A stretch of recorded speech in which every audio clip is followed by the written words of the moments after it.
Top Lobsta Productions. We are being hypnotized by people like this. Newsreaders, politicians, teachers, lecturers. We are in a country and in a world that is being run by unbelievably sick people. The chasm between what we're told is going on and what is really going on is absolutely enormous. Oh yeah, dude. There's some Nephilim shit. It's like we all know what's going down, but no one's saying shit what happened to the home of the brave. These motherfuckers, they controlling us now, and no one's talking about how they made us fight and be slaves. And everybody's just walking around, head in the clouds, and won't awaken to a dead in the grave. By then it's too late, we need to be ready to raise up. Welcome to the end of days. Everybody is slaves, only some are aware that the government releasing poison in the air. Welcome back, ladies and gentlemen, to another episode of Nephilim Death Squad. I am David Lee Corbo, a.k.a. The Raven. That is Top Lobsta, the father of disinformation. Before we get into today's guest, I would like to say that my favorite part of the intro is with the COVID nurses dancing to Vinnie Paz. That's actually my favorite part of the intro. I like the end where Donald Trump is just like, and it has nothing to do with like Republicanism or Donald Trump, but I'm like, that's such a huge psyop. It's just like, and it also hits to the beat and everything. Like, it's really good. All right, let's hurry. That's right, guys. Before we get into today's guest, I would like to remind everybody that this is a 30-minute preview only. Sometime around the 30-minute mark, we'll be going live exclusively to patreon.com/Nephilim Death Squad, where you can continue enjoying an ad-free viewing experience, watching along with the rest of the chat, and also gaining early access to the episode before the general public, and you can do it all for free. That's right, guys. Sign up for a 7-day free trial and try to absorb as much content as you can. Get out before the billing cycle kicks in, but I bet you're going to want to stay. That's patreon.com/Nephilim Death Squad. Oh, did you feel the fumble just at the end there? Almost. God, it just really You takes almost got the it. wind out of my sails. Unbelievable. 100th time, you'll get it. Don't worry about it. 100th time. Guys, we are joined today by Cosmic Peach. Many of you within the conspiracy content absorbing community know who she is, but still, for the people who may not know, let everybody know where they can find you and what it is that you focus on. Hi, well, thanks for having me. My name is Julia, and I have the Cosmic Peach podcast. I cover a lot of the same stuff that you guys talk about.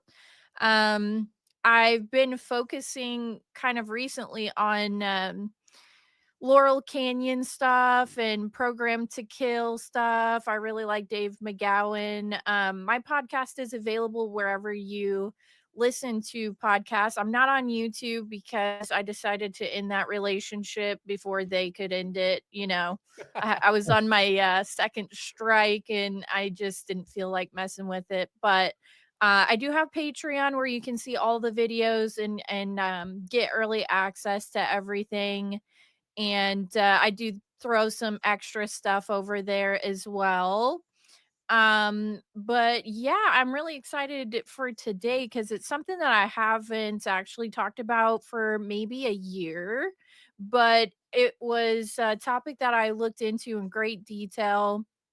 I put together a presentation and I'm excited to get into it because I'm curious to see what your guys' take on it is. And I think what we're going to be getting into is Disney, right? Yes. Yeah. I'm really excited to do this because this is another thing. Oftentimes we have a subject that we don't dive straight into, but we kind of like skirt around the edges of it. Disney is obviously something that's going to come up a lot in these conversations having to do with conspiracy. Because in very many ways, it's like Disney is the great big conspiracy propaganda machine, especially nowadays, now that they own everything. Dude, I was looking at a map the other day. You know how they make those conspiracy maps? And shout out to 7 Seas. We just had him on recently. Oh, yeah. I love that. I love a conspiracy map. And this was map. like all of the things that Disney owns. Dude, I had no idea that Disney owned as much of our like media apparatus as it does. It's staggering. And so yeah, Disney's consolidated pretty much everything underneath its gigantic wings, and it sees fit to propagandize the people, but we've not really delved into it. Yeah, that was 7 Seas. That one's ridiculous. I'm sure that one was Joe Rogan, and I'm pretty sure Disney's probably in there somewhere. That's who's paying Joe Rogan, and I'm pretty sure it's Disney. Everybody goes, it's It's Disney, actually. I don't know, and I don't know who The works Disney. there. It's the Disney. More specifically, they have like yarmulkes with the Disney logo on them. So I don't know where you want to start, but I'm eager to take it away. Well, something that also I've had forgotten about until I watched an episode like 2 nights ago, but um Family Guy as well is Disney. Is it Uh really? yeah, yeah, Disney took over Family Guy, and he made an episode where he's like, "Oh, we can't say that anymore because we're owned by Disney." Like Peter says it in the episode. But yeah, I mean, he creeps up in a lot of stuff, and ever since Disney Plus became a thing and you can just stream all your favorite Disney movies and shows, you Hmm. kind of forget how many things are Disney. And it's all the stuff that you loved growing up. Obviously, I have a hard on for a bunch of Disney stuff, and guilty as it sounds, I still enjoy some of that stuff. You know, I I have I do watched too. I've watched Mufasa now 3 or 4 times. It's only been Dog, out I believe it's since pronounced Moana, but go on. no, Mufasa. Yeah, and I Oh, watched Mufasa. the Yeah, new Lion it's King. yeah, it's what Simba's dad. It's right. It's a whole movie just for Simba's dad. Yeah, But it's a anyways, prequel. yeah, I mean, it's stuff like that. And now they're coming out with all the live actions of stuff that we loved when we were growing up, like live mhm. action Aladdin, live action Cinderella, Snow White, Little Mermaid. So I mean, it'll never die. And it's Yeah. just like repackaged for our children. We watch the cartoons, our kids are getting this cool CGI stuff that looks way better than what we watched, and they're just getting a different type of indoctrination. But I actually started looking into Disney's past, like who he was growing up, like where he came from. And in order to understand what's going on today, we have to look at the past because this guy's got so much going on, and it's really astounding because he's connected to one of the biggest out there, Warner Von Braun. And, a lot of people like to say, what's going on with Disney movies? Well, in the beginning, when it was just cartoons, there was a lot of like black magic NASA type of stuff in the cartoons. There's one in particular, even besides all the go into space stuff, which one of the characters he came up with for that was named Elon. And Mm. that was part of the first Disney cartoon stuff. But there's one that I always refer to as like cheese because it's Mickey Mouse with like a big hanging, and he's like poking holes in Swiss cheese and like Oh, pushing it yeah. down a conveyor belt. And so it's not like it had super innocent beginnings. I mean, he's working with these like top NASA guys. He's putting all this weird NASA stuff into the cartoons and sexual imagery into the cartoons. Um, and I came into this research with the mind that Disney makes movies and was connected to Warner Von Braun, and someone else that makes movies and is connected to Warner Von Braun is Stanley Kubrick. And Mm. they're both connected to Warner Von Braun. They're both connected to weird NASA stuff. And what are the chances of that? And they're both propagating the same kind of like weird space bullshit, 2001 A Space Odyssey. Mm. And Kubrick is notorious for probably having the moon landing. So, and they're both connected to this one guy. So it's just interesting to me that that could be a connection. And one of, I think the author of A Clockwork Orange went to some kind of party with Stanley Kubrick. And I heard this from another conspiracy theory guy. His name is Jay Widener. I don't know if you're familiar with him at all, but he does a lot of stuff about Kubrick and the movie The Shining and connecting it to the moon landing. But Mm. the guy that wrote A Clockwork Orange was at a party with Stanley Kubrick. There was a bunch of like super secret like German people there, people like Warner von Braun, and they were all talking about just different space stuff. And Oh my God, this is the yeah, video of look at Mickey that. Look at that. Isn't putting it holes in Swiss nuts? cheese with his. That's Yeah, cheese.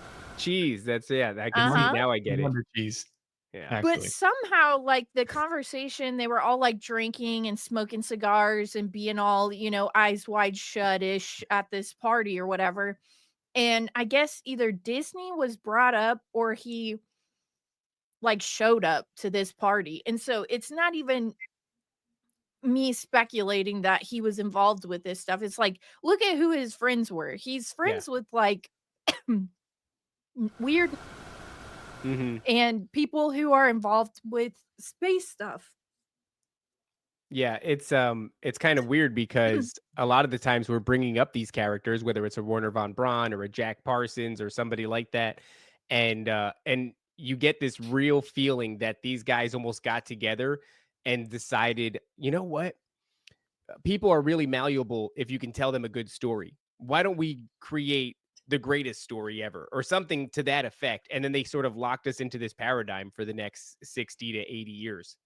Yeah, and I don't know where you guys are on flat earth, but I do think the propaganda started a long time ago, um, to get us to have this fascination with space and Hmm. other things as well, but, um, if we look at Disney as a young adult, Walt Disney as a young adult, he and his dad were involved in the Chicago World's Fair and the New York World's Fair, and those are the 2 that are most infamous for, like, the incubator babies and the orphan trains and, like, all this Yeah. weird stuff going on around that time. So not only was Disney, as a young adult, of all involved with both of those World's Fairs, his dad was too, and his dad also got him involved with the Red Cross in 1918, which was linked to the Knights Templar and also money laundering operations. So we're starting off with a bang for Disney's young career. And later in 1920, he joins the De Molay Society, which is essentially like Mickey Mouse Club for Knights Templar and the Masons, in other secret societies, right? And the De Molay had only just come into being in 1920. So Walt Disney was one of the first initiates into the De Molay. And what are the odds of him being involved with 2 World's Fairs and a part of 2 secret society clubs linked to the Masons and the Knights Templar before he's the age of 20? And then he goes on to become arguably the most famous person on earth. So before the age of 20, he's involved with the Red Cross, 2 World's Fairs, and the De Molay, which only had just came into being the same year that he joined, so he was one of the very first members. Now, That's I just wanna I'm say gonna that's pause huge and let you because guys yeah, kinda yeah, yeah, talk yeah. about that because that in itself is kinda crazy. Right. I just wanted to go exactly on that tangent, which is there's a lot of peripheral knowledge that I have knocking around in my head about Walt Disney. And it's certainly enough anecdotal information to make me suspicious of the guy. But then to go and say that he was associated with both world fairs, I mean, that itself is a very conspiratorial bag. And then he goes on to be one of the most influential children's media, propagators that the world has ever seen. I mean, that is in a world where I already suspect there's not much to the term coincidence. I don't think there's any there at all. And I think the Mickey Mouse Club was his, homage to the De Molay because that's essentially what it was. It was like inducting young people into this secret society type of weird thing. And the Mickey Mouse Club, I mean, look who came out of there. Ryan Gosling, Yeah. Christina Aguilera, Britney Spears, like, and they all end up being weird and like at least Britney for sure somebody touched her. Let's be real. Yeah. Something went down with Britney. She's a Like, if MK that's Ultra even victim Britney. if I've seen Right. one. Right. Right. But then Yeah. yeah, I can see that parallel because Desmoulins seemingly creates some of the most influential people ever. And then you want to look at our stars in regards to the music industry and in Hollywood. and the Mickey Mouse Club is generating them. I believe Justin Bieber was Mickey Mouse Club too, right? So was Timberlake, or was Justin Bieber It one of the was ones that wasn't? Timberlake. It No, was I don't Timberlake. know if Wrong Bieber Justin. was, but Justin Timberlake definitely was. Bieber got molested by So other people. Yeah, other people that had right, not anything to right, do. Well, yeah. there's people, and I know that I just want to say I don't think the Mickey Mouse Club is done, because my wife was telling me about some girl who's going through the trenches on TikTok for this and that, and I go, I never heard of her. Who is she? And she's like, oh, she was somebody from the Mickey Mouse Club. And I'm like, damn, so these people are still influential, Yeah. even right now. There's a girl like Yeah. JoJo, that Siwa? yeah, I think so. I think she was Dude, Mickey that Mouse Club kid's or a something like that. mess. Yeah. That kid's a mess. I don't know if she's Mickey Mouse Club, but I mean, even if she's not Mickey Mouse Club, you could argue Mickey Mouse Club would have certainly laid out the blueprint Yeah. for how to create these influential stars and Well, traumatize them so that they're open to suggestibility. Let me ask a question, because I haven't heard about the World Fair stuff, but he was involved with incubator babies. What does that mean? Not specifically, but that's where they were doing that stuff. So it's like he has adjacent ties to a bunch of sketch shit. Like he and his dad helped out with the World's Fairs. They helped out with the Red Cross. They started all these little organizations and stuff. And the New York and the Chicago World's Fairs are infamous for the incubator babies. I don't know if they were directly connected with that, but I do think even if they were a part of setting it up, planning stuff, whatever the little committee is that worked on the shit, I mean, they're guilty by association, in my opinion. It's just odd. Yeah, when you're doing stuff and you're involved with like incubator babies, we were speculating that the breeding program has now been domesticated or like brought internal with this IVF program that Trump has introduced. So if it's starting there in the 20s and it ends a century later, I wouldn't be surprised if this is what they were kind of working at the entire time, because in my opinion, it seems like they've mastered whatever they're doing here and they're about to just put it all in house. It feels like we are being subjected to the sort of the opus magnum of a bunch of occultists, but that we're all kicking their operations off like in the mid to late 40s, and then it just keeps going and keeps going, and now we're seeing the height. I mean, obviously if it continues on, then every moment in the future will be the height of that operation, but really it feels like right now all of the machinations that they worked to put in place are now coming to fruition in very many ways against us, and it's always the same people. It's a a club. Yeah, well, because even though Disney himself is dead, it doesn't mean that all of the projects he was working on are dead. Right. People take over that shit. They keep it going. They find new ways to introduce it into society, the same ideas. In most of the rumors, if you can even call them that, because they're probably pretty true, right, are that Walt Disney was a wizard and an occultist, a magician, a Satanist, a racist, a misogynist. I mean, the list goes on. But the proof is in the pudding, because if you look at his work, it never promotes a strong family structure. Oh my It God. always has some kind of weird, I mean, it's loaded with like magic and rituals and spell casting. And could the movies themselves even be like elaborate spells that are casted on us? I mean, bright flashing colors. Yes. The fun always happens when the parents are gone or dead, or they even came up with something called the Alice in Wonderland syndrome, which is when people have a inverted view of reality, like they see everything backwards. There's something wrong with like their optical nerve, and they call it Alice in Wonderland syndrome. But that movie, even in and of itself, going down the rabbit hole, disassociation, magic mushrooms, this, that. And he literally, if you look at the early stuff, it's kind of clear he was an occultist. Yeah. Among other things. But he named there's like a high wizard in the Disney films. His name is Yen Sid, I believe, which is just Disney backwards. And he's literally like a wizard, wears a tall pointy hat and everything. And he's kind of like the most powerful figure, I would say, in the Disney universe is Yen Sid. David, Yeah. This is unusual to do for a stream, but I feel like we're an unusual show, so I want to address the chat because it's very like chat centric. I've been watching this guy Spurg for 2 episodes now, and hey man, I'm a fan of your comments right here. He has to peace out on the stream because he is so far down the rabbit hole that this show is like normie to him, and I'm like, man, I Oh, wish nice. This I is cool. know. Someone on the stream isn't who they say they are. We Dude, have this is the lore. greatest Let's shit go. ever, dude. I listen, Julia, I don't I don't think you understand. We're reaching new I don't care about viewership.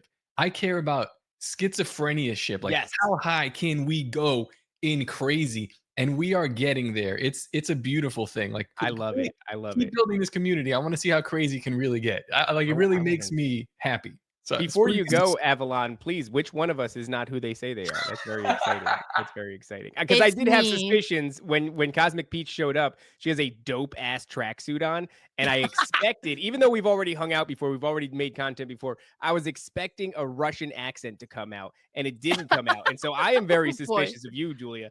But Yeah, okay, all no, right. let me just clarify it for all the schizos out there. You're right. I'm not who I say I am. I am actually Michelle Obama. And Actually, Michelle, actually packing a big fat. All right. yeah.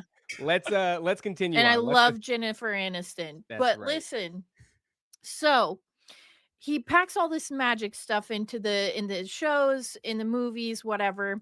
And because of his close connection with Warner von Braun, I have to mention like let's look at who created NASA, right? Crowley, Mm-hmm. von Braun Parsons, Mm-hmm. L. Ron Hubbard, and Walt Disney. Mm. So these guys are it's the Babylon bunch is what I call it. And I mean, Have you made a thing with the Brady Bunch? But that I please do want that to. and make a shirt. Make it It's your the merch. Babylon bunch, and it's Yes. got, Crowley, Disney, Parsons, Yep. Warner von Braun, L. and Ron L. Ron Hubbard. Hubbard. Yeah, yeah, Yeah. yeah. And that's got to be And on a T-shirt. they're all conjuring shit out in the desert, opening, But also portals, doing gay whatever they stuff. say. Right, yeah. Um, and what they say, birds of a shit feather flock Mm. together. Mhm. So of course he's in there with the rest of these guys. They're all dark occultists. Uh-oh. And Puppy wants to scream. we see the programming in Disney movies. I mean, they work on depravity, inversion, and dark occult rituals. We're bombarded with it on a massive level. I think it's even worse now that they have a streaming platform. Because now we can kind of see how far the spider web goes, and they have made movies like National Treasure, and it literally kind of tells the story of the Knights Templar and makes them the heroes and makes them the good guys. And Yes. I mean, I remember watching that when I was in like 3rd grade and thinking like, I want to be a Templar. I want to Dude, I discover love that some movie. shit. Right. Yeah. And then even the second one, President's Book of Secrets, and they get in there and they're like, "Oh, we want to see the chapter on JFK." And they're pretty much mentioning in Book of Secrets that, the president is involved with all this stuff. And then I think it's weird like that Trump's on this whole let's sign this thing and get all the JFK files Yeah. released. And Mhm. I mean, it's kind of interesting how that stuff You know what comes else full is interesting, circle. Julia, is that an organization that has its roots steeped in the occult. And I was looking at Donald Duck in Math Magic Land, which is a like a 30-minute clip where basically Donald Duck is introduced to a Pythagoras cult, like a numerology cult, and they're explaining like the significance of the pentagram and the golden ratio, Fibonacci sequence, yeah. So that's how they get their roots, right? That's the kind of thing that they're really into. And nowadays, what we get mostly from Disney is cultural manipulation. So it's Mhm. fascinating to me that before it was occult esoteric ideology, and now all these years later, it's cultural engineering. That's Yeah, a Mm. very strange. I don't know if you've come across this, Julia, because this is fairly recent and you did this research like a year ago, but Mhm. the USAID discovery showed that Disney, well, it doesn't show that they lost, but it just so happens that when the funding was cut, Disney Plus loses 700,000 subscribers.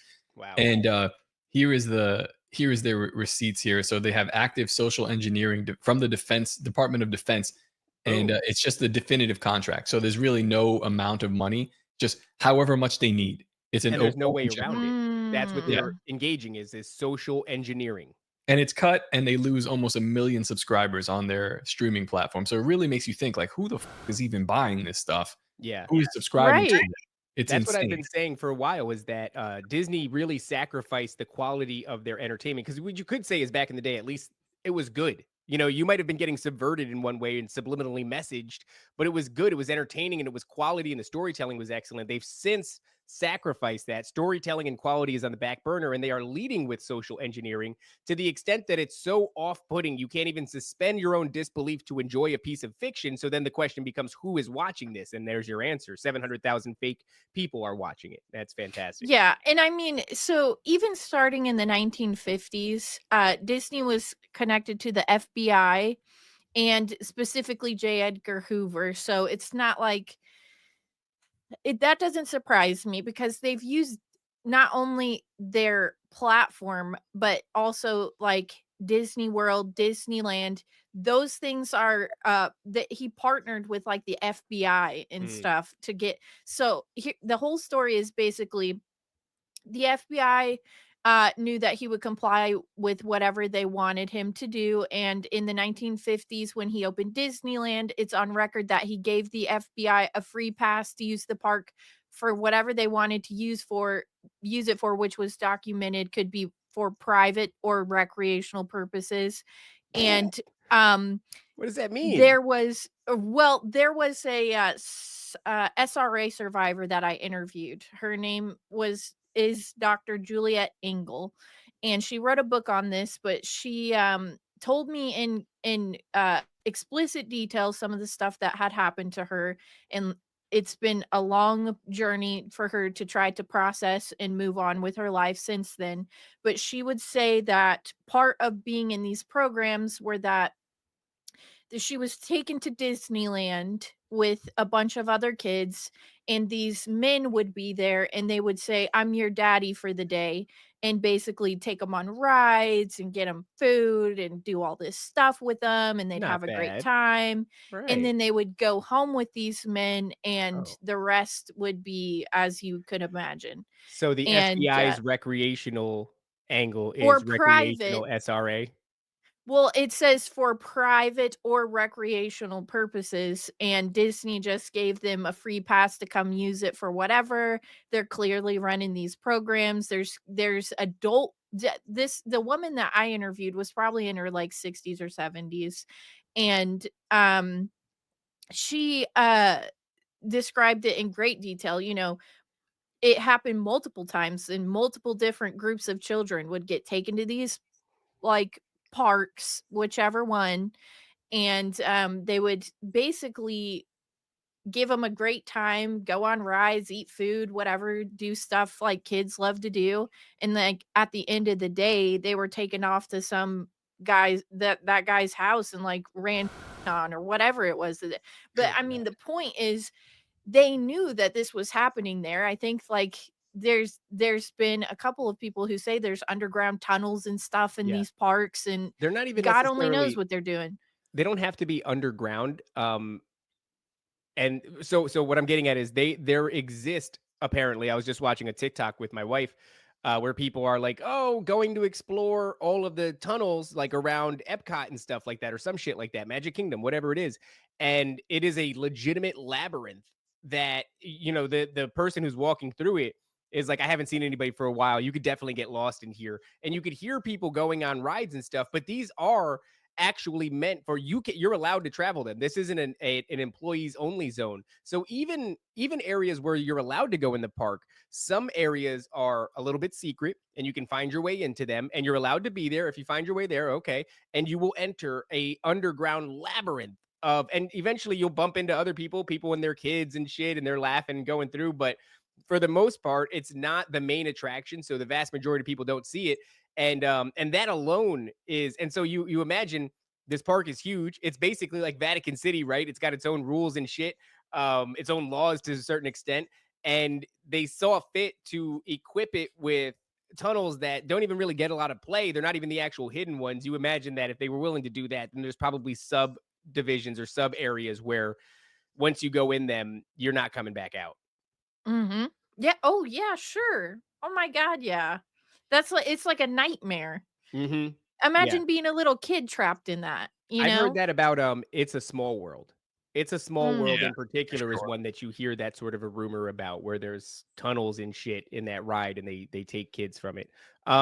Look, before we go any further, I'm very happy to announce to all the people who are watching on YouTube and Twitter and elsewhere that we are no longer going to let you watch. If you want to continue watching, then you're going to have to do it exclusively on patreon.com/Nephilim Death Squad, where you can enjoy an ad-free viewing experience. You can engage in the live chat and gain early access to the episode before the general public does. And you can do it all for free. I don't know what's stopping you. Head on over to patreon.com/Nephilim Death Squad. Sign up for free and continue enjoying this episode. Otherwise, the rest of you will see it when it releases in its entirety in, I don't know, a few days or something. And whenever I Bye. feel like it. Goodbye. Whenever we feel like it. How about that?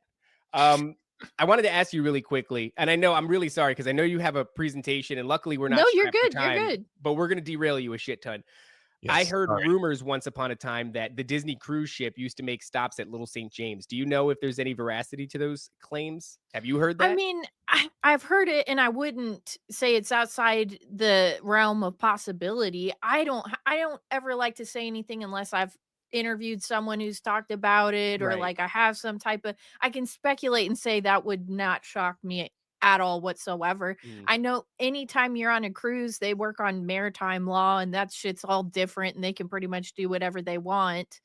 That's true with any cruise ship, though. I think they're all kind of sketch. Carnival, Norwegian. If you Mm. can bring your kids on there, I would be weary, because the second you get out to a certain point, you're on maritime law. They could And butt them. Yeah. really, I don't know what Yeah. their rules are, but it just, to me, I think they used Disneyland and the movies and stuff like that to make it um desirable for children to be a part of this. And Mhm. so even like with the Mickey Mouse Club, even if they're still doing the Mickey Mouse Club, it may not be as popular, but if you look at the kids who started on the Disney Channel itself, is kind of like a club.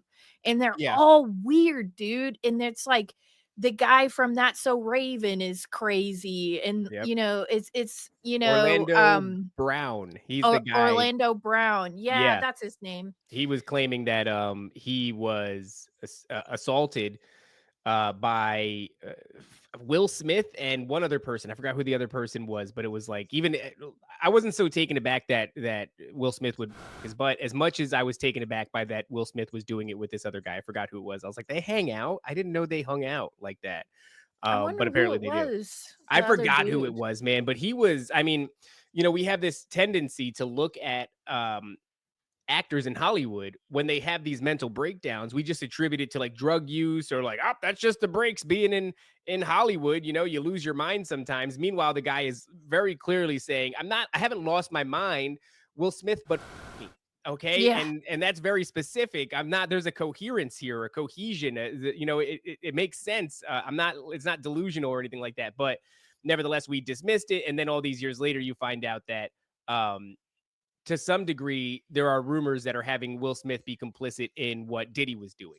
And so you go, oh, Well, okay, well, here's an interesting one for you that I've kind of been looking into recently. I'm not sure how familiar you are with the concept of inverted Hollywood, like women actually being men and men yes, actually being women. this is called EGI, right? Elite Gender Inversion. I Right. subscribe to. Some people think it's upwards of like 80% of our stars are gender inverted. I would say that, with no evidence, I would say that. I wouldn't be surprised if that sort of thing was prolific and maybe more so that we knew, but I don't know if it goes that far. What do you think? I would give it a solid 40%.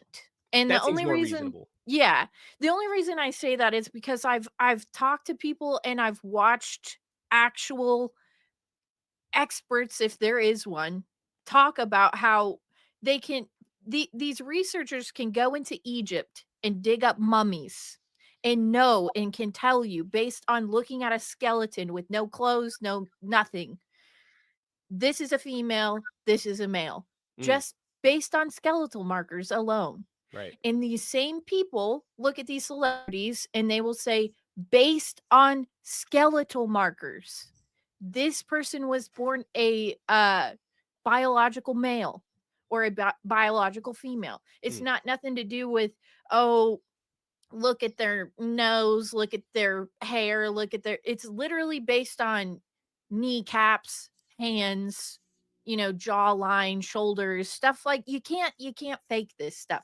Even if you get plastic surgery and you can change like breast and genitals or whatever, there Right. are still certain skeletal markers that will say this person was born a biological male, this person was born a biological female.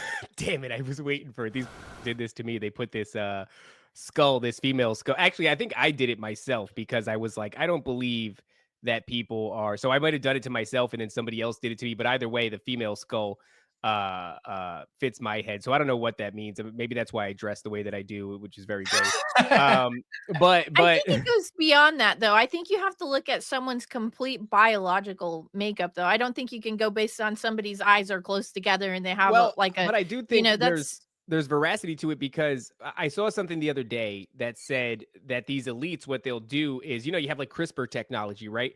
And so there is technically room in the discussion because we say like, oh, people aren't real, but it's like, well, there are people that are born intersex, right? And and so it's my understanding that they're using this technology to create intersex children that then go on the stage and they're like ambiguous and they say this is what Miley Cyrus is, which is whatever Miley Cyrus is, fantastic voice, by the way. Like Great Miley voice. Cyrus is a talent. As much as she's a train wreck, which it's like she was a Disney kid, right? So of course she's a train wreck. Um, so I do have I've gotten to this point in my life where I kind of treat these kids with a little bit more, they're our age, but I treat these people with a little bit more grace than I used to. I feel actually very bad for Justin Bieber, and I do feel bad for Miley Cyrus. She is a talent, tremendous voice. That being said, there is something about her that seems, masculine. yeah, yeah. Yeah, There's something I about her know. that seems masculine. Well, and the whole reason I bring this up is because you said Will Smith, right? And Yeah. he's notorious for probably being gay. Yes. Yes. But these people who look at skeletal markers, let's just give them the benefit of the doubt. They say that Willow is biological male and she's named after Will, Mm, and that Jaden is biological female and he's named after the mom, right? Jada. okay.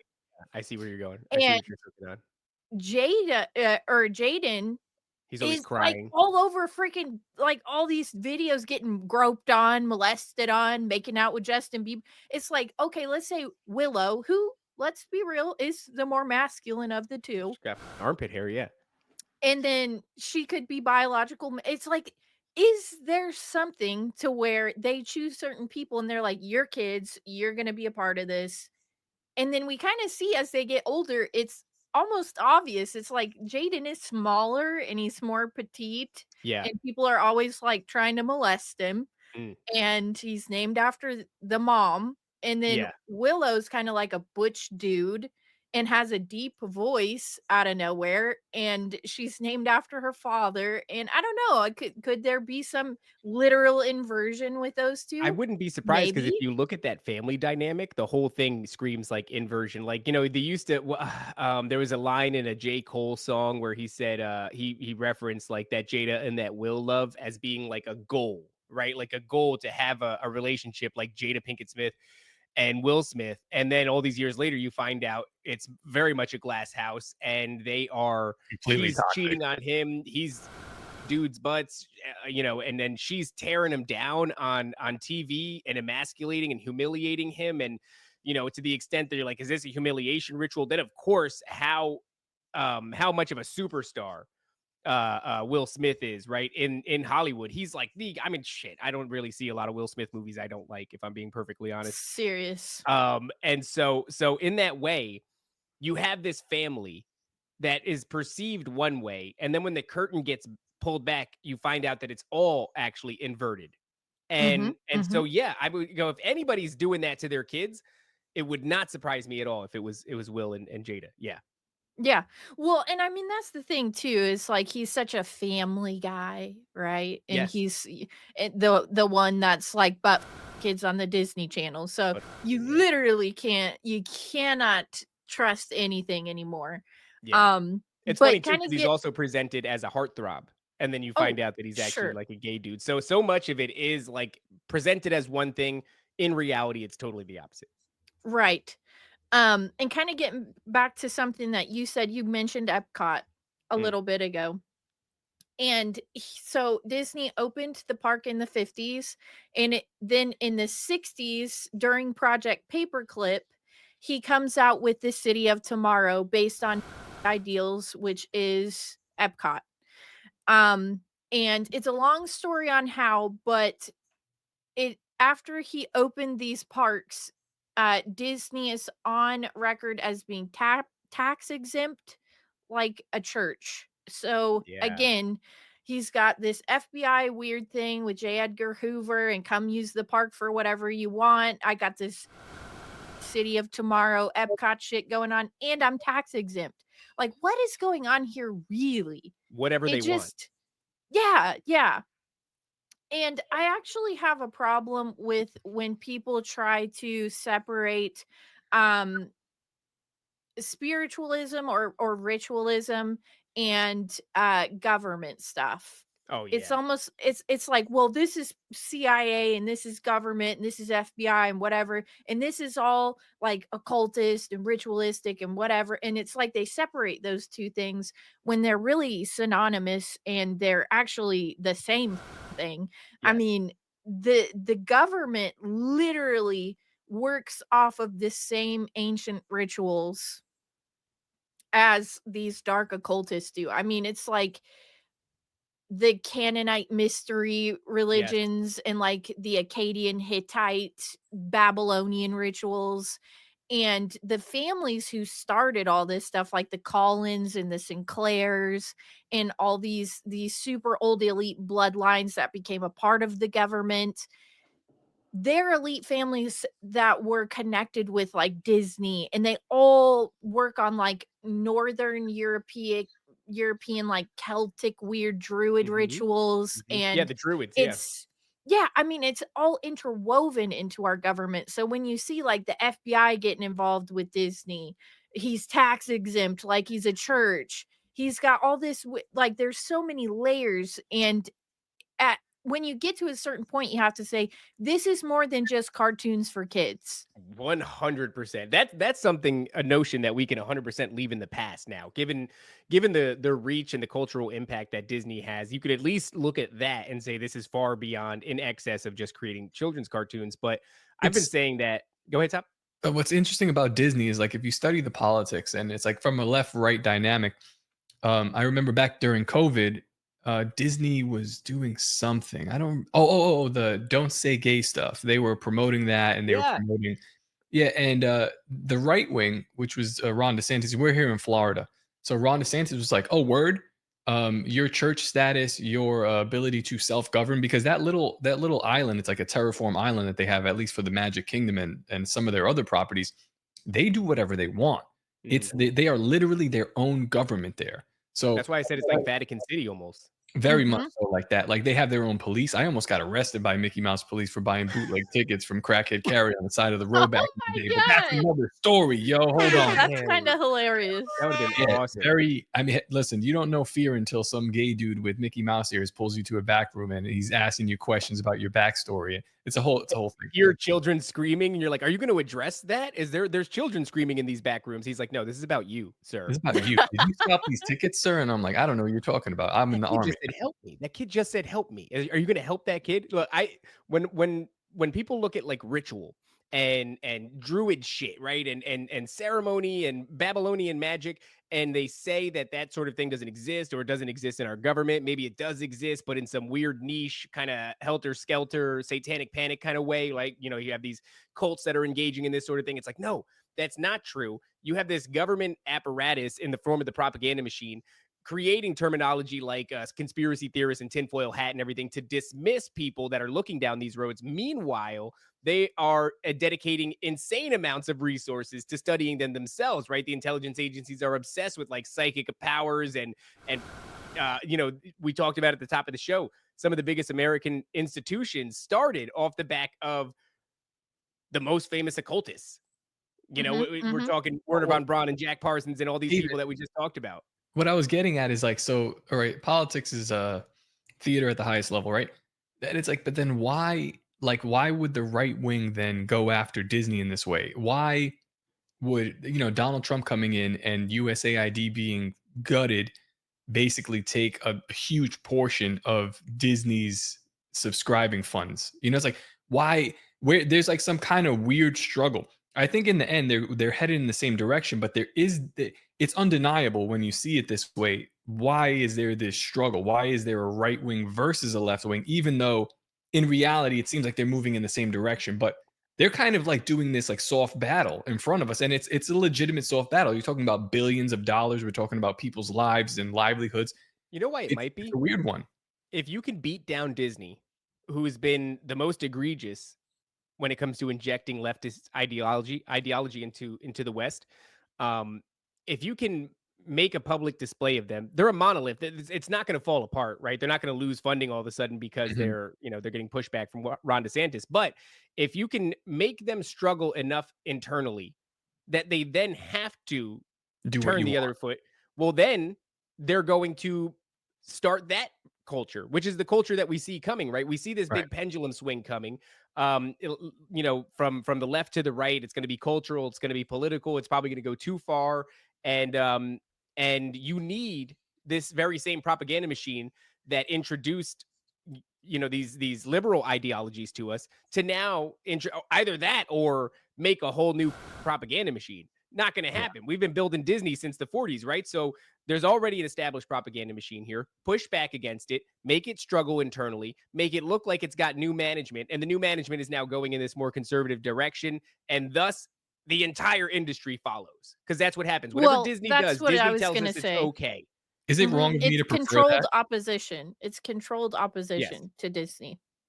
Yeah, I would say it's exactly what it is. And Disney has a tendency to tell us that things are okay to talk about. Like, for example, the Wolverine and Deadpool movie started to do things like make fun of gay themes again and shit like that. And for the first time, it was, I would say, the first film that came out of Disney and Marvel and shit like that was pushing against those liberal ideologies. And it was a box office hit. It crushed, probably one of the biggest things they've done in a long time, because the industry took a shit during the Biden administration in a massive way. They weren't cranking out any good movies. I'm talking about Disney and Marvel in particular. And what comes along to save that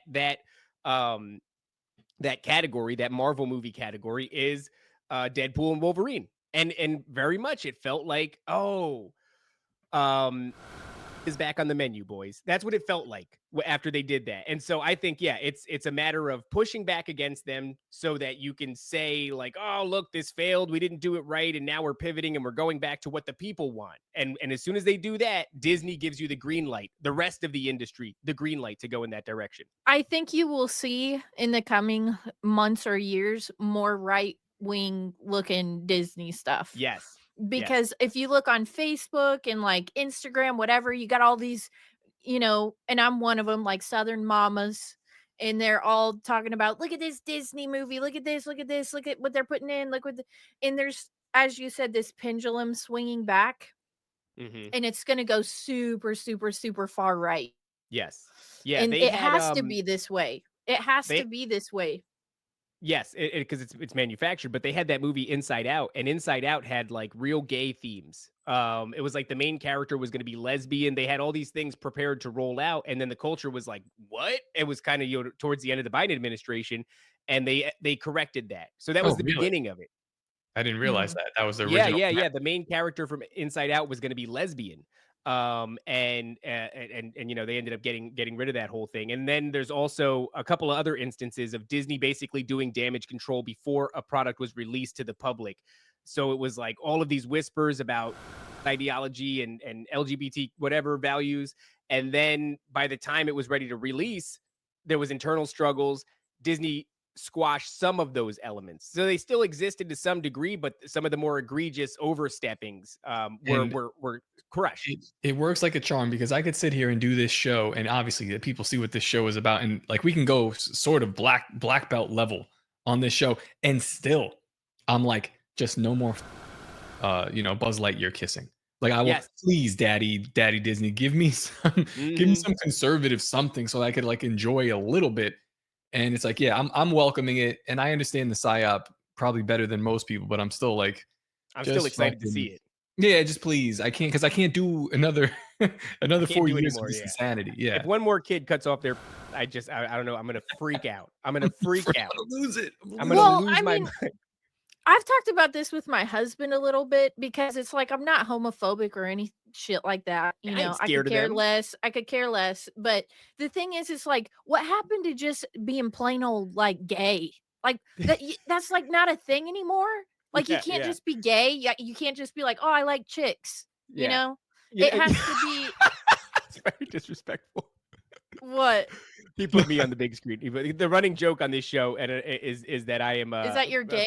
closeted homosexual. Yeah, because I dress really well. No, Well, he Hey, died there's in here. nothing wrong with it. That's But what right, is it that's right. like? Literally can't be just gay now. That's my You shit. have It's to like, go can you suck it and not make the voice? Can you suck it and not do the voice? Why do you have to sound like you can suck? suck it and not want to cut yours off? Right, Like right. Why do we have to that's the leap? problem. It's like it's gone way too far into like, maybe kids. Oh, she got a little caught up there. Something happened to our internet connection. Disney doesn't like that we're talking about the gays. We're gonna give her a second to pop back in. Let's Fans. see. What if he said? We Okay, there we lost go. you You there. froze a little bit because Disney doesn't like that you were talking about the gays. One more time.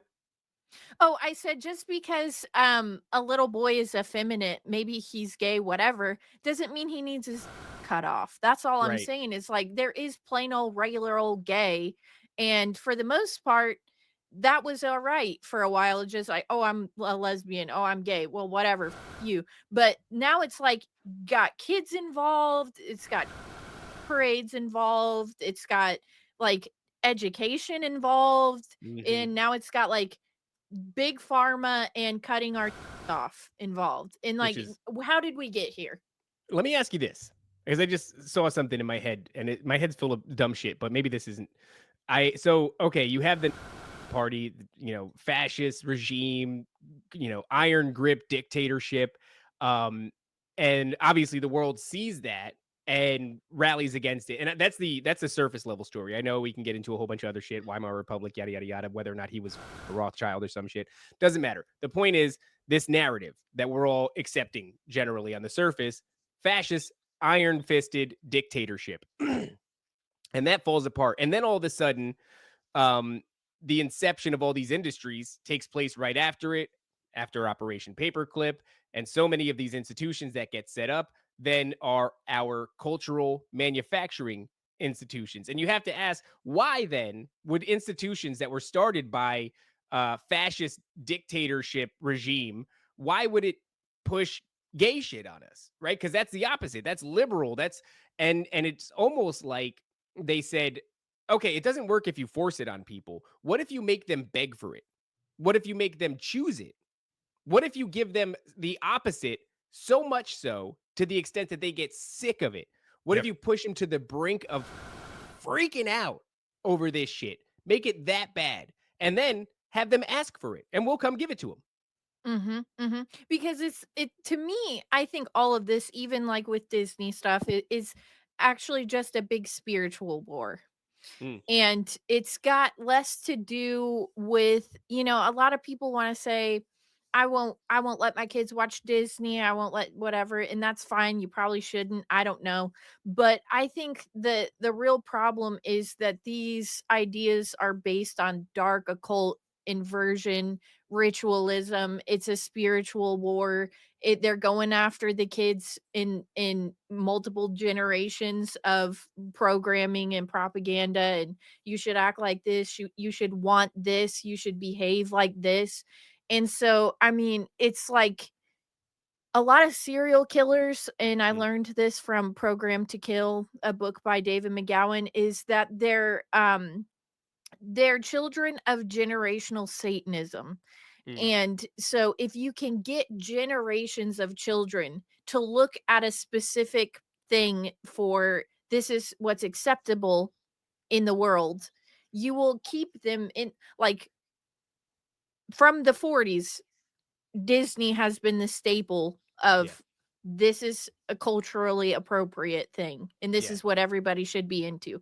Mhm. Princesses, dead parents, and now it's gay stuff, right? It's Yeah. like It's gen synonymous with, like, Americana. general well, yeah, it's like generational programming, and Yeah. they change it a little bit for each different generation. Mm. Is it any wonder right now that we're seeing the rise in, like, sympathizing and, like, praising? I think Oh it god. that's actually I mean, it's perfect if you look at the way it started, like I just laid it out, right? It's like you can't force people into a fascist dictatorship, but you can make them beg for it. And I don't know what else you call, you know, sympathizing and praising except for begging for it, right? Which I Mhm, think is mhm. why Donald Trump is being so well received right now.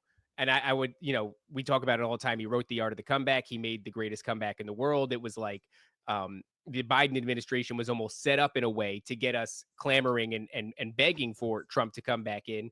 When we get pushed to the extremes, need a strong man to step in.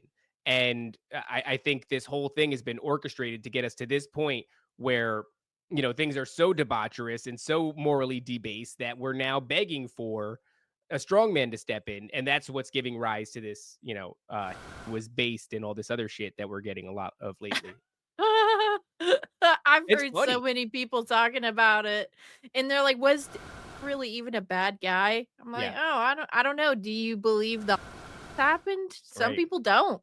Well, what you do is you screw up the numbers about and if you screw up the numbers about you basically make the entire argument like highly speculative, right? If it Yeah. wasn't Yeah. 6 million and it was somewhere less than that, well, it's still a horrifying thing, right? And if they had, if they weren't actually turned into, does that turn the whole thing on its head? You know what I mean? You So say much shit of it is, like what does it matter if JFK got killed? That was so long ago. And then people go, well, how about the and it's like you create this resentment against it, and then yes, it does it contributes brilliantly to this movement of like, well, then obviously it must be good, and it's like, exactly, what? exactly. No, not Eh, really. that I don't know. I guess we do it on this show often, but there is part of me that is hesitant, despite what the audience might hear from my mouth constantly, is hesitant to attribute a grand conspiracy from that long ago all the way up to now. But it's hard for me to see it any other way. It does look like 80 years worth of setting us up. Well, and if you look, it's like I was saying about the spiritual war because was all about this Vril society Hmm. and communicating with these beings that were going to give him knowledge that nobody else had, and he was getting all weird about sending troops over to Tibet looking for some kind of um god, I can't remember what it's called, That's where you but get all your ascended masters, right? These yeah, monks and shit. Yeah. he wanted to get he thought if he got to a certain level that this Vril society, these Vril beings that are like blonde hair and blue eyes, and that's where the whole Aryan thing comes in. Mm, And but it's the same. So he was working off of like spiritual ideas. That's why he used the swastika and inverted that. Now it's like a death symbol. But so was Charles Manson. He was working off of spiritualism. He was part of like a MKUltra program 100. People need to look into that. They need to read the book Chaos. They need to read mm, the book Program to Kill. But anyways, it's like it's the same spiritualism that's even now. Oh, maybe he wasn't such a bad guy. I'm sure what they're going to focus on is stuff that got mistranslated from him because that's what they keep bringing up. mhm. Elon's doing like the whole like salute thing. Yes, yes, It's yeah. becoming a weird like ritualism thing, Well, and that's the other that's thing what it's is always been. so there is among the sort of sentiments and the praise of um it happened. I can't say organically because it feels like a really long plan, but the plan happened in such slow motion that people thought they're coming to these conclusions on their own.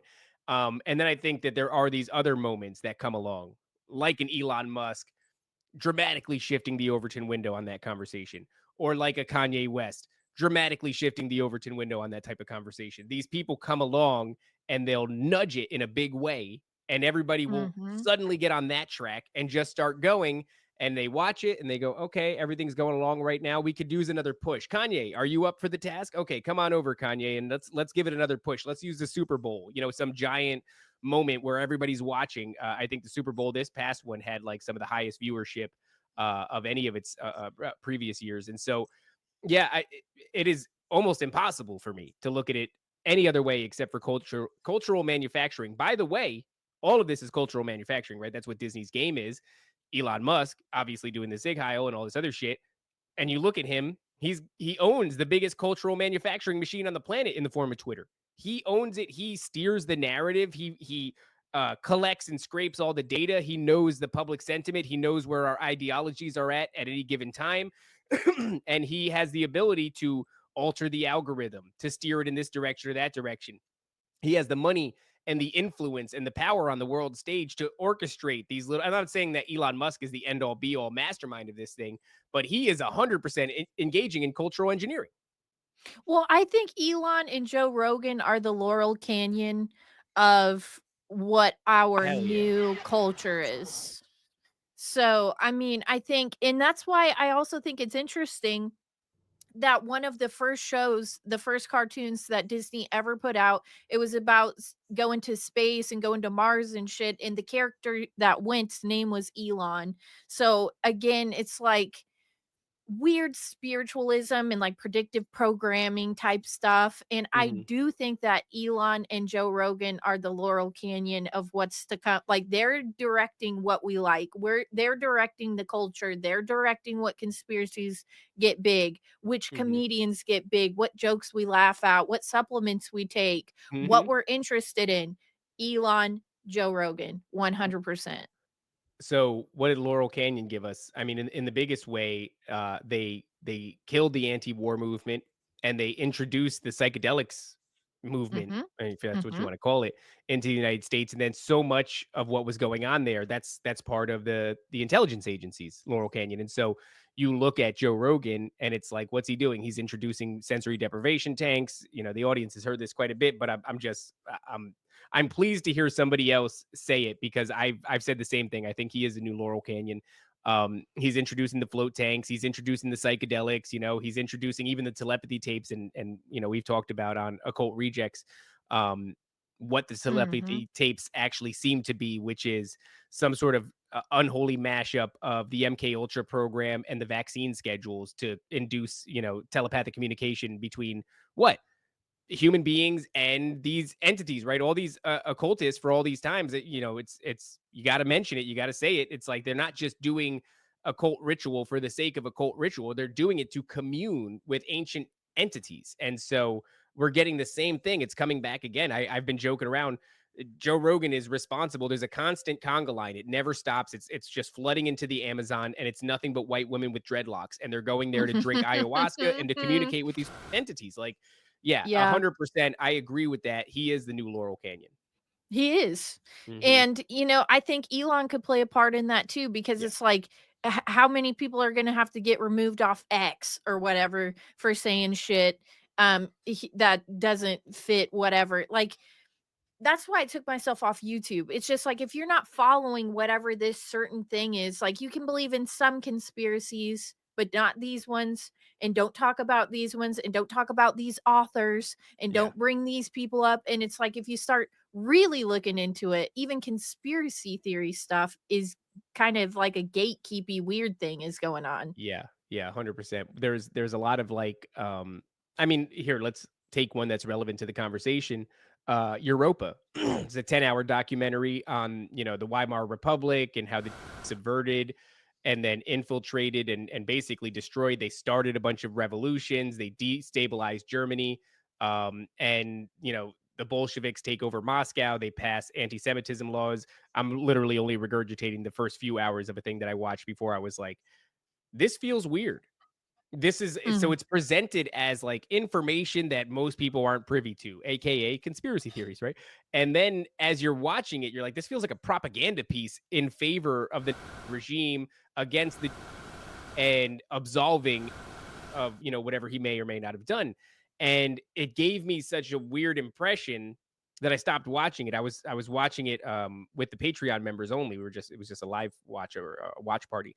And I pulled away from it because I was like, something about this feels weird. It's just it feels like damage control, it feels like propaganda, feels like there's a lot of truth in here, but then to jump to the conclusion that he was a super base good guy is a bit of a stretch to me.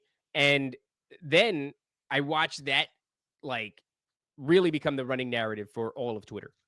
Like everybody, all the biggest accounts are all noticing, and they're all talking about the Weimar Republic. Like I literally am on a documentary. I forgot all about this. I'm on a documentary, Stu Peters documentary, and he has me on. He's like, you're not afraid to talk about this. I'm like, yeah, we're not afraid to talk about it. So, and he's like, would you mind coming on and we'll do a documentary? I go, okay, cool.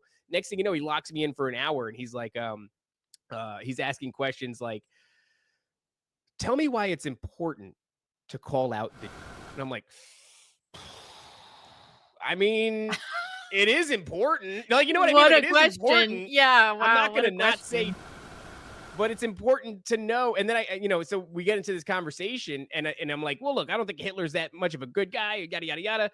I think he was, you know, engaged in like Zeus veneration. Like, not only was he part of the Vril Society, but whatever the deity is that calls itself Zeus or previously called itself Baal Hadad in Sumer, its symbols are all over the Reich. It's all over the Reich. And so to me, there's like this question of whether or not he's Catholic or Christian. I'm like, all of his iconography is that of Zeus, who I believe is a fallen angel. But whatever the case may be, I don't think he's the good guy.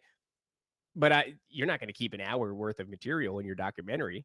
So I'm there for an hour just saying all this shit. What gets super cut is like, they're doing it, you know? And then that's what goes out into the world. There's such like a line, right? It's like, well, because they are, but there is like so much nuance to be had in the conversation. I had a conversation with Stu recently also that got cut off when I was like, actually, Hitler's not so great. He's like, oh, what do you mean? I was like, it seems like they're coming up on time. Yeah, that's what. Yeah. Doesn't it feel like that though? It's like a gatekeeping thing. Yeah. Where they want certain conspiracies out there, but not like all of them or parts of them.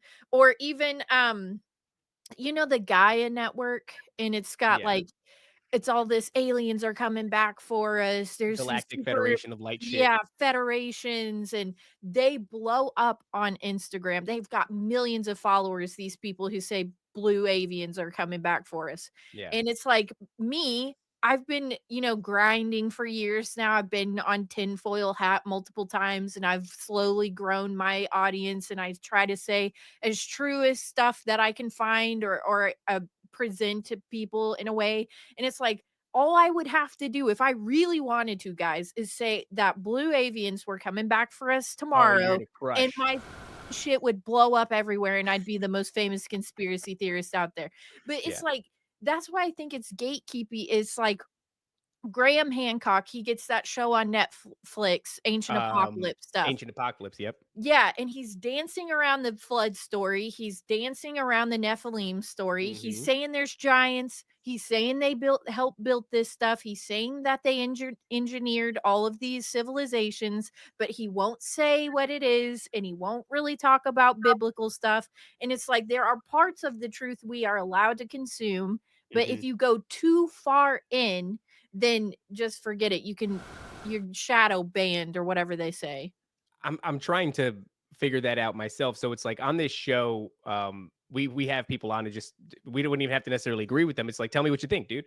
And but you know, you constantly have to question your own ideas, and especially when suddenly they like become a mainstream conspiracy narrative. And our moment for that, I feel like, has happened actually multiple times, but the one that comes to mind most is Tucker Carlson, you know, talking about this idea that the UAP phenomenon is spiritual, and then he just drops the word Nephilim, and I think he's talking to Roseanne Barr when he does that.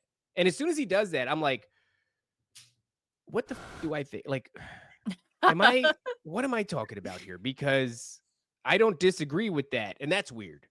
I shouldn't see Hmm. like a Tucker Carlson say some shit conspiratorial, spiritual, you know what I mean? And then like find myself being like, yeah, I agree, but I do agree. So what's going on? Is it just that part of the story is now unraveling? So they're doing damage control. It's like there's certain things that you might want to keep under wraps. But if they Hmm. should get out in a big way, it's best to co-opt them with somebody that you can control at least, right? Boom. Or That's what it is. I'm That's hoping that's for what it me, is. that's what I think it is. Because the other side of it is you want us to believe the Nephilim narrative. And it's like so much of what I talk about here, I don't have like concrete proof. I've had some experiences that have galvanized me to Christianity in a really big way because and now, nobody can dismiss my experiences. At least I have that. That's some like weird form of gnosis, right? But beyond that, I'm like speculating, I'm taking information, I'm trying to see how it fits. And so I'm not married to very many of these ideas. Um, so I'm looking at this one. This is the name of the show. The name of the show is Nephilim Death Squad, and it's something that I do believe.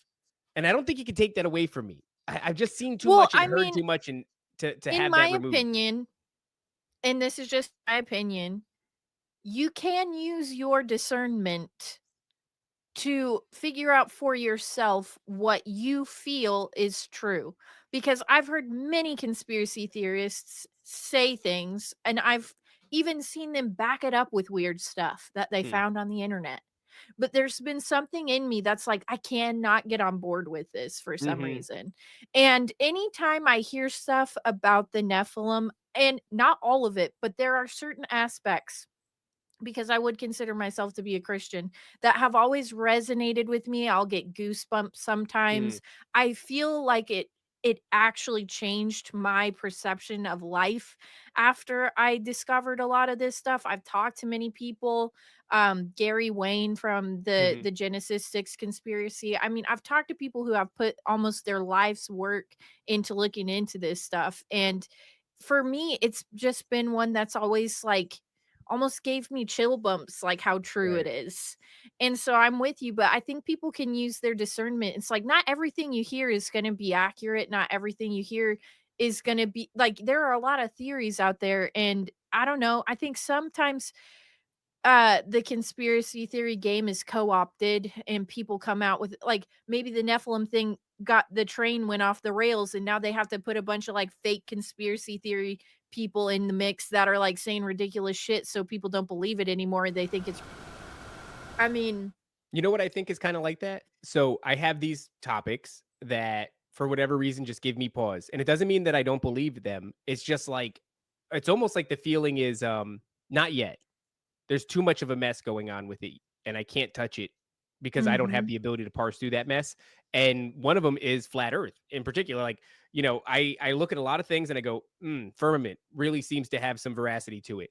A lot of different studies and things like that, or experiments, not like the final experiment, but like all these different things with like, why can you zoom in and be able to see the bottom of a ship that's supposed to be well beyond the curvature? And it's like, well, maybe at the bare minimum, they have to re-engineer the equation for curvature per square mile, let's say, or whatever. Maybe they were wrong about that, but I see enough that I go. And then Werner von Braun, right? His headstone literally is the text from the Bible that says, "God showeth His handiwork in the firmament." So there's a lot of that, but for some reason, I look at the flat Earth community, and there's a lot of homies that I have in there, and they're like, come on over, this is great." And I'm like, no, I don't want to talk about it. I certainly don't want to be on somebody else's show talking about it. I don't care if somebody comes here and presents it. I can't throw my 2 cents in there because something about it feels like a purposely chaotic mess. It And is a until that chaotic clears up, I'm mess. not touching it. Well, it'll always be until you can get on something and go up there and report back to Right. us what you see. Nobody really knows for real. And Yes. the problem is, I started getting into the whole space thing because two things can be true at the same time. Maybe it's not flat, but I don't think we've ever been to space. You Right. know, like the Kubrick stuff with the moon landing, and I think it's one of the least known Kubrick works. If you look at this stuff, it's like the worst B movie I've ever seen in my life. And then it shows like the rocket going back to Earth, and it's like, who the left on the moon? Like, why'd they leave that jerk off on the moon? Like what is going on here? Bye, see you guys. You got a like, phone call. You got a phone call from the moon. Like, what are you talking about? You got a phone call from the moon. Right, and the thing is so small, but somehow we're supposed to believe there was like a whole dune buggy on there that they offloaded and they were just bouncing around. Yeah, I and you mean, go, how did the dune buggy fit in the craft? How did- It how? doesn't even make sense. Yeah. how? And who Sorry. got off first to like film him getting off and taking the first steps on the moon? Who was filming that?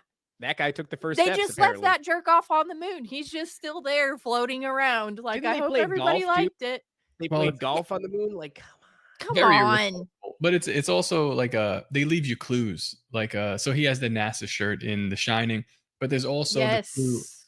Yeah, there's a clue of Jesus, what's the name? Not To Kill a Mockingbird, The Catcher in the Rye. The clue of The Catcher in the Rye in The Shining as well, which is going to hint at Kubrick's complicity in the MKUltra experiments, which are also, in our opinion, that's just holdover stuff. So Yeah. from NASA Well, to and he's friends with all those assholes. So yeah, that too. But it's like he's telling you, because you could be friends with somebody. We're friends with Thomas, Paranoid American. I'm not a Freemason. Mason, right? Yeah, but if I'm out there doing like Freemasonic shit, then you'd be like, okay, well, I think Tom's a Freemason too. But this guy's he's doing this stuff in his artwork, in his films. He's presenting this and telling you this compelling story of both NASA and MKUltra experiment. That MKUltra really shining through more than NASA, which is kind of unfortunate. I think it's unfortunate that he gets pinned with the moon landing stuff, because I feel like His revelations were greater. yeah, he has greater revelations of what Oh. he was involved with and how that For affects him now. sure. I mean, let's look at it and break it down. He has Lolita, which is basically a movie about pedophiles. Then he has The Shining, which is multi-layered with all kinds of stuff. Moon landing could be grouped in there. Clockwork Orange, come on. That's MK's. And then we have Eyes Wide Shut. Oh, What yeah. is going on here? This guy is literally laying out so much. Space Odyssey, 2001: A Space Odyssey. 2001: A Space Odyssey is another one. And he's friends with Disney. He's friends with Warner von Braun. It's like, come on. You know I what? mean, We deserve it. We deserve it. This guy made his revelations and put them on the world stage to the extent that they're some of the most iconic films that we reference to this day, and we don't see it. People don't see it. Imagine that. Imagine anybody saying, if he was like, you know what? I'm going to make movies about all the shit that we're like lying about. And his homies went, you can't do that. You can't make movies about it. They're going to know if you make movies about it. And he goes, they're not going to know. Because they're fucking. they're you know never what, going to dude? know. They're going to know. They're They're gonna never know. going to We know. fucking deserve it, man. We absolutely deserve it. I don't know what greater. It's like humanity and the way that we operate. We need, and this is what's been driving me nuts about this community lately. This conspiracy community, whatever you want to call us, retards. It's like what gets us is, or what gets me about it is, we have all these suspicions and we wait for so long for the JFK files to come out and like confirm what you suspected. And it's an amazing thing that we suspect foul play of the government and wait for the government to confirm its foul play. It's incredible. So we can't, short of somebody coming down and standing in front of a podium and doing a filibuster and staying up there for 3 days to tell us all the shit, we'll never trust our own discernment. We'll always wait for somebody else to give it. And it's an incredible function of human psychology, and one that they have leveraged against us magnificently. The Ian Carroll phenomenon, almost, right? It's like Ooh. it wasn't okay. And I like Ian, but like what he's been doing here with he's like, did you guys know that RFK is compromised? Is like, yeah, RFK's been a heroin addict, sex addict, degenerate Kennedy for his entire life. Like, yeah, we knew he was compromised, but now we have the documents, so now it's okay to say. And it's just like, oh, God, like, do we need proof, or can you just trust your eyes when you're looking at something that's Right. fairly clear? And, no, that makes you a conspiracy theorist. I'm It's with a you tale. guys. But that's kind of all I had on Disney. I mean, I always end the presentation with saying, any type of programming where it's teaching kids that the fun happens when your parents are dead Yeah. or your parents are away, and it introduces occultist ideas, ritualistic ideas, magic, and Traba. yeah, even kind of stuff like Hmm. Pinocchio and the Treasure Island or whatever it's Pleasure called. Island. Yeah, Pleasure and Island.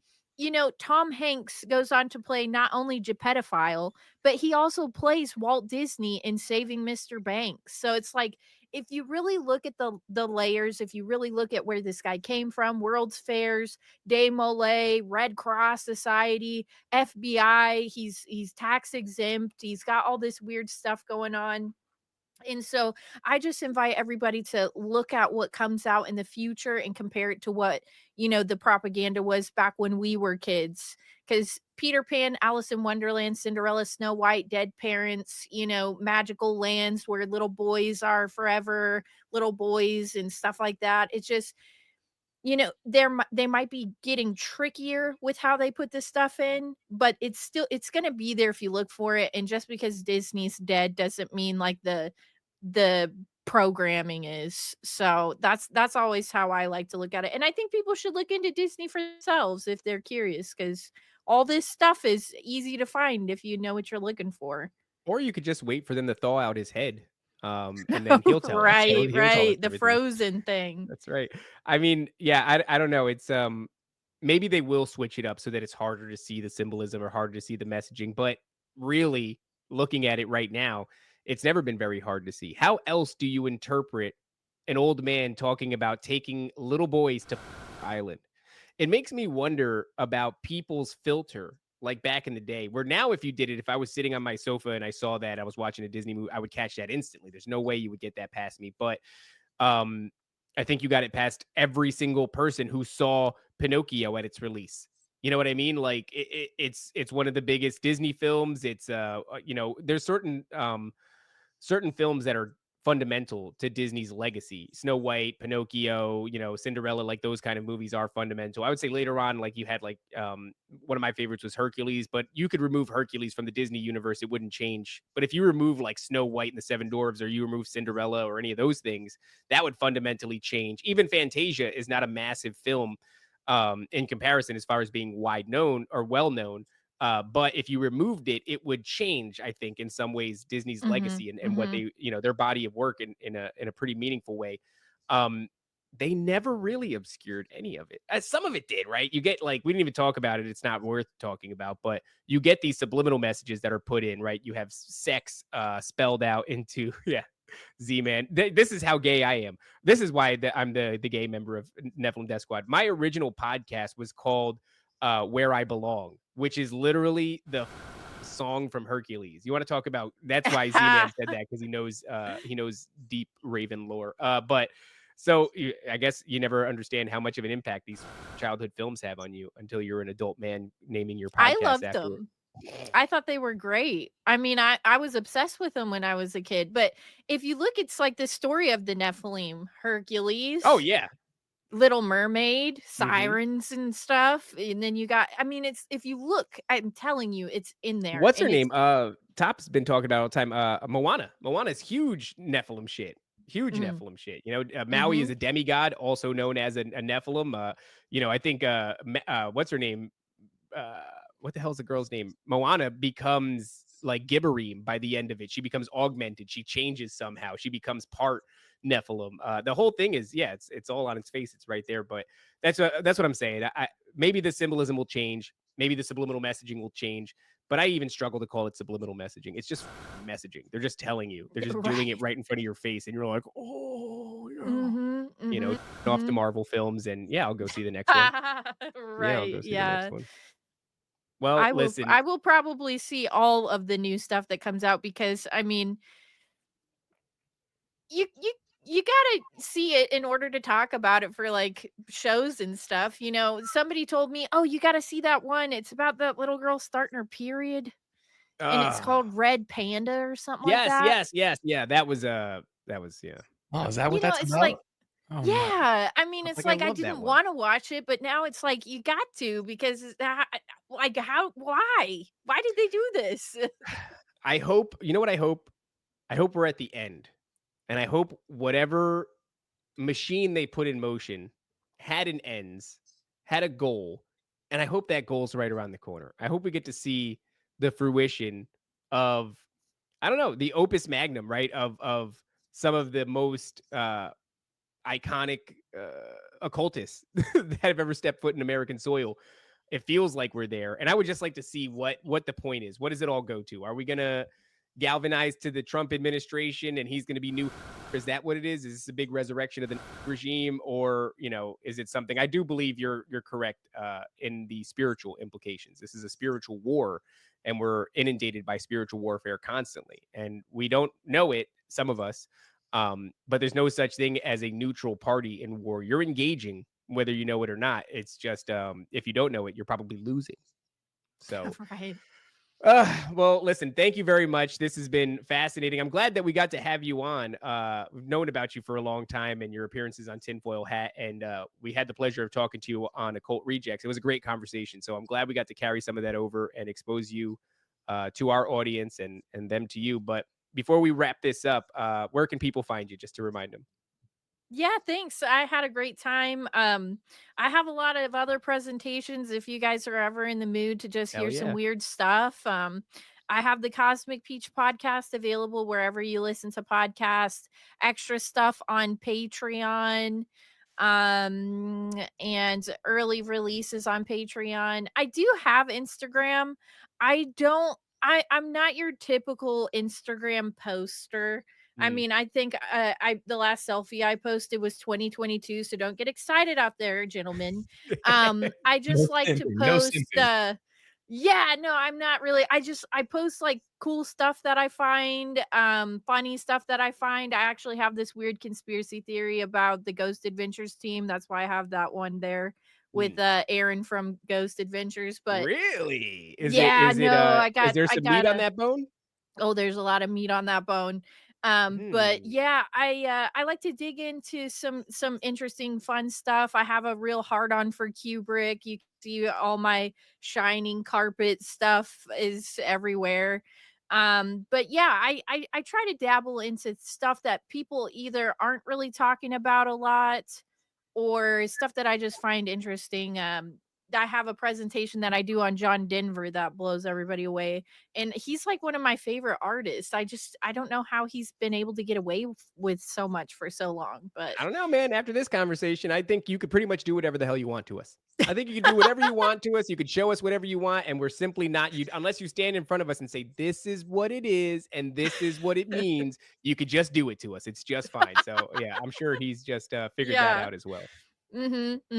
Yeah. But Ugh. thanks so much for having me. It's been a blast. Of course. We'd love to have you back. I think, clearly you got enough material that we can go down another deep dive. So it'll happen for sure. But until next time, guys, Top, do we have anything Are else? you gonna do it? Are you gonna? No, do I it? don't want to do. I want you to do it. I I dare you to do it. See if no, you'll I just follow want to. me. No, I don't want. I just want to push the ball to you. That's all. Go ahead, do it. Here's the ball. I have the ball. You do it. I given it to you. Don't forget to obey, submit, and comply.